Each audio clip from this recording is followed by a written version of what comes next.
All right. Hi, guys. This is chapter 7. We're in unit 1 of PLS 212, and this is about voting in elections. I hope this finds you guys well. Stay safe, keep your distance, so we can get through this. All right. First thing I need you guys to do is watch that video. This video, the first one in chapter 7, is Election Basics Crash Course Government and Politics, number 36. So go watch it now. Put me on pause. All right, these are your test review questions and textbook questions that you have to answer. They're 5 through 18, and in the PowerPoints, they're going to be numbered in that blue code that we always use. Textbook questions 3 and 4 pertain to Chapter 7. So this is on the teacher page so that you have this to make a copy of. And I think you already have this from before we left. Okay, so voting. Historically, you guys know from U.S. history last year, many states, especially in the South, engaged in efforts to suppress and interfere and prevent African Americans from voting. And so they created, after white redeemers took back the South, after Reconstruction, the South created literacy tests, poll taxes, and grandfather clauses. You guys all remember this from last year. Some of the literacy tests were impossible. These are just some examples. For example, 22, place a cross over the 10th letter in this line, a line under the first space in the sentence, and circle the last in the second line of this sentence. So this doesn't even make sense. So someone who was even quite educated would not be able to do this and answer this correctly.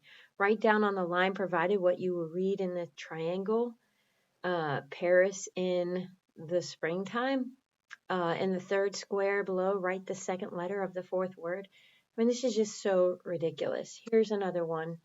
Draw a line around the number or letter of this sentence. Draw a line around. I mean, this is just ridiculous. So anyway, I just wanted to give you some examples of those. But what we're leading up to is the milestone Voting Rights Act of 1965, passed by Lyndon B. Johnson. The Civil Rights Act and the Voting Rights Act were passed in subsequent years. Lyndon B. Johnson, in memory of John F. Kennedy, who wanted it passed, used his power in Congress, though now he was in the presidency, to push this through. But people on their TV screens were watching things like what was happening on Bloody Sunday in Selma, Alabama. So I've given you 2 links to go and understand what was happening there that ultimately led to the Voting Rights Act. Huge milestone, which is going to make it illegal to discriminate against people. It outlawed literacy tests, it outlawed poll taxes, and other obstacles like the grandfather clause.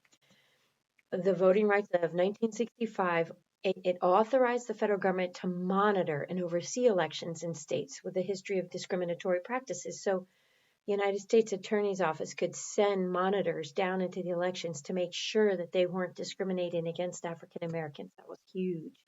Voting registration of African Americans increased dramatically within a couple of years. And so that was a huge, huge milestone. I wanted to time us, so I didn't go over a certain time. Okay, and so I just wanted to give you this as an example. This is the registration of African Americans. They're in orange, and whites are in teal or blue, whatever this color is. And so this is before the Voting Rights Act. Look at Mississippi. And then this is after the Voting Rights Act. And I think I've shown you this last year in U.S. history. So you can see that drastically after the Voting Rights Act was successfully passed, African Americans' voting participation in the South greatly increased. Almost in every single state. You can look at Alabama, you can look at Georgia, You can look at Louisiana. Mississippi was the worst. This was on your SOL test last year if you had to take it. North Carolina, they just went up a little bit. South Carolina, they went up. Virginia went up. And so this is just evidence and proof that the Voting Rights Act of 1965 was successful. However, in 2013, the United States Supreme Court is actually going to gut the Voting Rights Act in the case of Shelby County versus Holder. Since the decision, we've seen more renewed efforts of some states to suppress the vote of minorities. You can go to this show. You can pause me now. The Daily Show. He's comical. It's funny, but it discusses voter suppression, making things such as like smaller polling stations, less amount of polling stations, even voter ID laws and such that can be quite discriminatory. So watch this movie. Pause me now, and you'll enjoy it. It's only about 7 minutes long. But this was the Voting Rights Act picture that's really famous. And this is obviously Lyndon B. Johnson right here, of course. And this is Martin Luther King and Rosa Parks. And they're all involved in the signing of this August 6, 1965. So as we move into voter registration today, it varies from state to state. Obviously, we're a federal system, so all elections are done by the states. And number 8, you have what was the National Voter Registration Act of 1993. And this is trying in 1993 to make states make it easier for residents to vote. Maybe when you go to do your driver's license renewal, you register to vote. Virginia is quite in compliance with this. If we were still in school, the people from the registrar of the state of Virginia would be coming in, actually from Henry County, and we'd go to the library and they'd be registering you guys to vote. And so it's done in your high schools too, high school seniors. So most states have a residency requirement, obviously. State by state laws vary in regards to convicted felons. The governor of Virginia, he had, prior to the 2016 presidential election, had renewed felon rights. So this is some of the things we would actually debate: felon rights, felon voting rights. So some states do voter ID requirements. You can see Virginia has a voter ID requirement. I grew up in Maryland. I learned, I first started voting in Maryland, and never before had I shown my ID. So I was kind of shocked that in Virginia you had to show your ID. But that's, how some states make it stricter, and they'll argue till the cows come home about fraud, and it prevents fraud, and some make it easier by giving you the ability to register online. You can do that in Virginia. You can't do that in North Carolina. You can't do that in Texas. You can't do that in Mississippi, Arkansas, and such. And I did want to go here so that you can see this site. This is really huge. Which states make it easiest and which states make it harder. So this is an ID requirement, and as you can see, it's not a strict photo ID requirement, but we have one in Virginia. Obviously, Maryland, like I told you, doesn't have one. And then 18 states have a strict photo ID requirement. So it has to be like specifically a driver's license. And then coming back up here, voter registration laws. 12 states make it automatic. So when you probably go to do your car registration or you go to do your driver's license renewal, it's an automatic thing. It doesn't even ask you. 9 states have same day registration. So, you say, oh, I want to go vote today. You can actually register the same day that you're voting. 27 states register before the elections. Obviously, that's Virginia. And then Georgia, 2 states, and Kansas, they make it the hardest. Proof of citizenship, and that has to exactly match, all the records they have on file. So if, let's say, for example, you might be a junior and some ID doesn't say junior, then they're going to turn you away. They have some of the strictest voter proof of citizenship ID requirements. Coming back up here, these are the states where 29 states you can vote when you get out of prison, 13 states parole and probation limits, 8 states all felons permanently disenfranchised, and then the early voting. I like this one.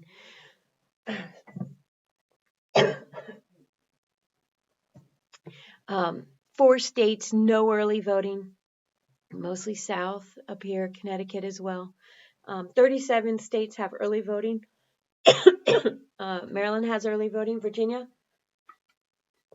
you actually have to have a reason to vote early. So let's say, for example, I'm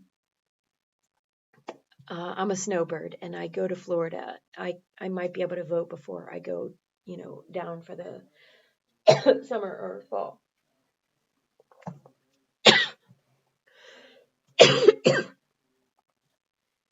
Okay, so back to a voter turnout.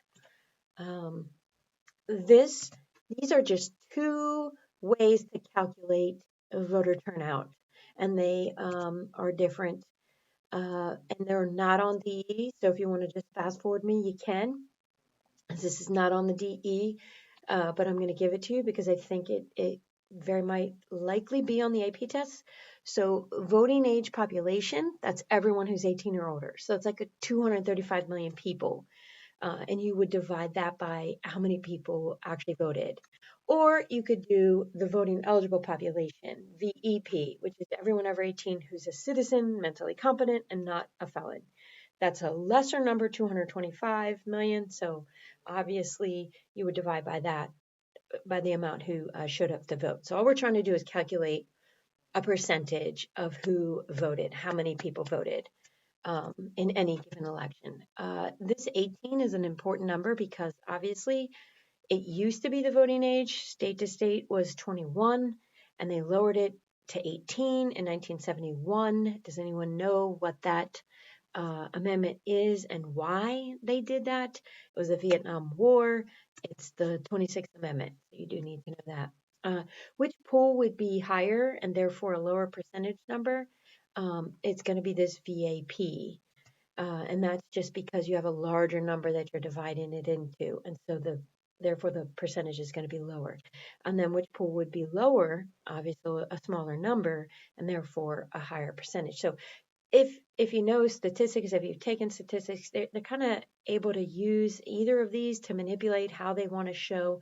If they want to say, oh, there's a huge voter turnout, and then obviously they're going to try to use this number. If they want to say, oh, voter turnout was really bad, then they obviously would use this one. So it's kind of what they do. It can also be measured by the percentage of registered voters. I like this one the best, divided by those who actually voted. Because if you've registered to vote, then you show an interest in voting, and then therefore that number is going to be much smaller.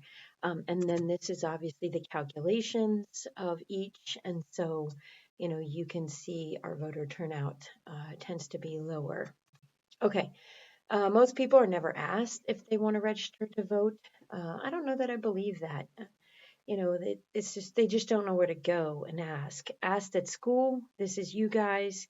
We usually register our seniors to vote. Asked by an official at a motor vehicle agency. This is registered and unregistered. Asked by a friend or family member. I hound my family to register to vote. Obviously, as a government teacher. Asked by a civic organization. Asked by a religious group. Asked by a candidate or a political group. Okay, factors that affect turnout. I think you can use this for number 5 and 9A. Number 5 says, what are some of the demographic factors that may affect how someone votes? And then 9A was what factors increase voter turnout. So you can see how we're going to use this for both answers. Political parties and candidates target certain voters. So everybody should know that older people tend to vote more. So a demographic would be your age, right? And then the factor that increases your voter turnout is the older you are, the more likely you're going to vote. So this is what's harsh about your younger generation is they don't get the momentum for decisions made in Washington because they're not coming out to vote. So if a 65-year-old or a person like me, 50, is going out there, they're going to appeal to me. They're going to say, oh, we're protecting your Social Security and forget about your student loan debt kind of stuff. Another one, socioeconomic status, your education and your income level. This is number 5, a demographic and educational level, and your income level. And obviously, the higher education you have for number 9, A, and the higher the income, you are more likely to vote. And your race, whites and African Americans are much more likely to vote than Asian Americans or Latinos. Whites, they traditionally do vote more, and African Americans, because they understand the impact of the, their past generations fighting so hard for them to vote, such as the Voting Rights Act of 1965. I like this graph because it shows you the age demographics of who is voting. Age 18 to 24, you can see, is 38. 25 to 44, that's about 50%. 45 to 64, that's my demographic, that's about 63%. And then 65 and older, look at these. This is 70% of them turn out to vote. Okay, factors that decrease voter turnout. This is 9B. And if you want, you can find this on page 250 to about 255 in your online textbook. But obviously, if participation is not mandated, some countries actually make it mandatory that you vote, then you're going to see a decrease. If I don't have to do this, I'm not doing it. Voter requirements that are restrictive, like you saw in the videos. If you're going to make it one polling station per county and there's going to be a 2-hour line, forget it, I'm not waiting. If you're going to make me show an ID that proves my citizenship, I don't think I'm going to vote. I'm not going to chance it, especially if I might be Latino in an environment that is looking to check my citizenship. Polling places that are only open on an election day and far away. There's a great video on Kansas, how they were trying to restrict even Native American people in Kansas from voting. They literally put one polling station for one county, and it was about 5 miles outside of town. And they knew that most of the residents of that county didn't have cars. And so making it quite restrictive. So the amount of polling places and the long lines at the polling stations, how many people do they man at that polling station that creates those lines? All those can actually decrease turnout. And apathy, oh, my vote doesn't matter. It's not going to matter if I vote or not. I'm just not going to waste my time kind of attitude. Like you just don't care kind of mentality. And, social protest, I'm not going to vote because this is just bad. I don't agree with this. And voter fatigue. You have this idea that people, their vote is just, it's not going to matter. And it's these kind of last 3 go together. Okay, campaign finance laws. This is number 10. Campaign finance laws, yeah. So these are PACs. Political action committees, organizations established to raise money to influence political elections. You can find this on 257 to 258 in your textbooks. But what's important to understand is the history of money in campaigns. Y'all remember trying to check my time here.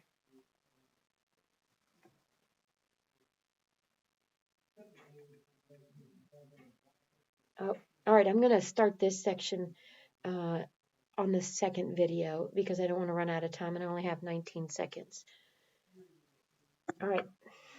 I'll get back to you.